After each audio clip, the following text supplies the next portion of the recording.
हाँ तो भैया कोई आखिरी ख्वाहिश है तो तुम बोल सकते हो।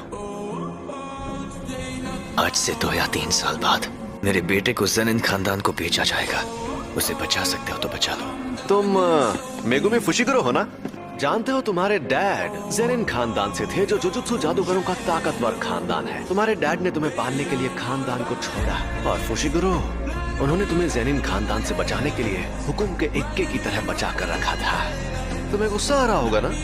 हाँ मुझे गुस्सा आ रहा था, क्योंकि वो सफेद बालों वाला इस बात को मजाक में ले रहा था। लेकिन उस वक्त उस अजीब से आदमी ने मुझे ज़ेनिन खानदान को बिकने नहीं दिया था। एग्जीक्यूशन पूरी तरह सीक्रेटली होगा? बिल्कुल भी नहीं। लेकिन वो लड़का पहले ही इसके लिए मान गया है। वो अंडर एज है, सिर्फ 16 साल का बच्चा, और हमें ये नहीं पता कि और कितने लोग उसके श्राप का शिकार हुए हैं। अभी तक 3 ग्रेड 2 सॉर्सरर्स और 1 ग्रेड 1 सॉर्सरर घायल हो चुके हैं, और इसीलिए तुम मुझसे बात कर रहे हो। शायद तुम ये बात भूल चुके हो। तुम इसकी जिम्मेदारी ले रहे हो? बिल्कुल, यूता ओकोत्सु अब जुजुत्सु हाई की जिम्मेदारी है। कुत्सु को तुम्हारे हवाले किया था। अब तुम्हारे पास कोई बहाना नहीं बचा है सातोरो कोजो।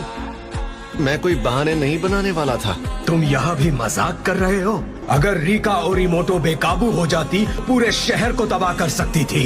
मैं अपनी जान पर खेलकर भी ऐसा होने से रोकता। उसे कुछ वक्त के लिए छोड़ दो, फिर देखते हैं क्या होता है। भूलो मत, यूता ओकुत्सु की सजा बस थोड़े समय के लिए खारिज हुई है। और तुम ये बात मत भूलना कि यूता ओकोत्सु के सर पर मेरा हाथ है।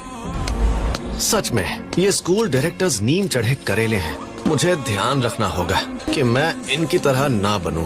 इन्हें समझ नहीं आता क्या? किसी को भी यंग लोगों से उनकी जवानी छीनने का हक नहीं है। किसी को भी ये हक नहीं है।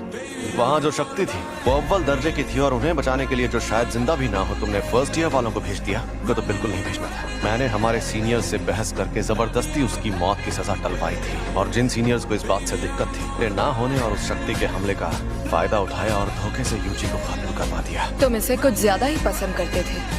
वो इसलिए क्योंकि मैं अच्छा इंसान हूँ और अपने स्टूडेंट्स की फिक्र करता हूँ। मेरे सारे स्टूडेंट्स काबिल हैं, खासकर 3rd ईयर का हाकारी और 2nd ईयर का ओकोत्सु। वो एक दिन मेरे जैसे भी बन सकते हैं, और यूजी भी उनके जैसा ही था। तो क्या तुम लोग यहीं बैठे रहोगे? जी शांत हो जाओ। यूजी वेलकम बैक। क्या आपको अभी भी यूजी से नफरत है? बात पसंद या नफरत करने की नहीं है। जुजुत्सु के कानून के मुताबिक यूजी को जिंदा नहीं रहना चाहिए। वो सिर्फ गोजो की बेवकूफी की वजह से जिंदा है।